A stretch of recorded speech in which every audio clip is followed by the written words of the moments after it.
And as the heartache mounts, so do questions about the rollout of the COVID-19 vaccine, now falling far short of promises made by the federal government.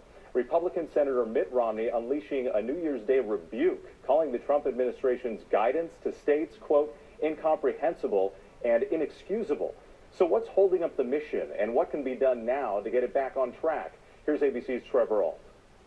After days of Americans enduring hours-long lines for vaccinations, frustration is mounting over a campaign that's far behind schedule and in some communities grinding to a halt this holiday weekend.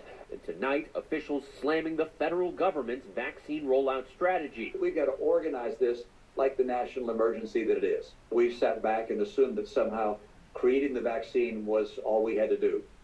And that was simply inadequate. Republican Senator Mitt Romney says the lack of a comprehensive federal vaccination plan is as incomprehensible as it is inexcusable, suggesting a slew of possible ways to accelerate the process, like setting up vaccination sites at every school. My plan is just put out there as a, if you will, a brainstorming device to let people start thinking about some ideas.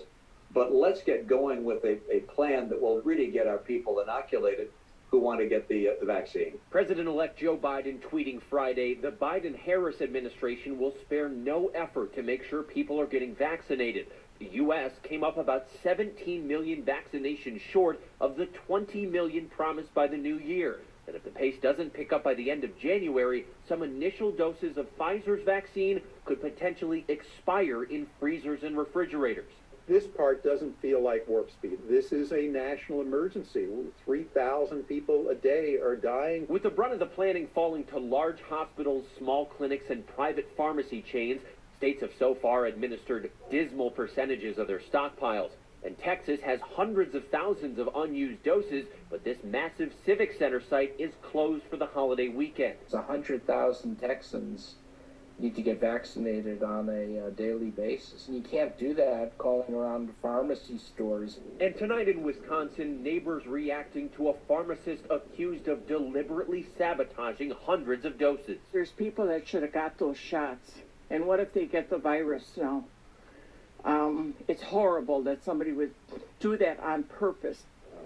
Really a disturbing headline in all of this. Trevor Ault joining us outside a New York City hospital. And Trevor, the people who received the first doses of the Pfizer vaccine will be due for their second shots next week. But some argue we should put more emphasis on getting more Americans their first shots.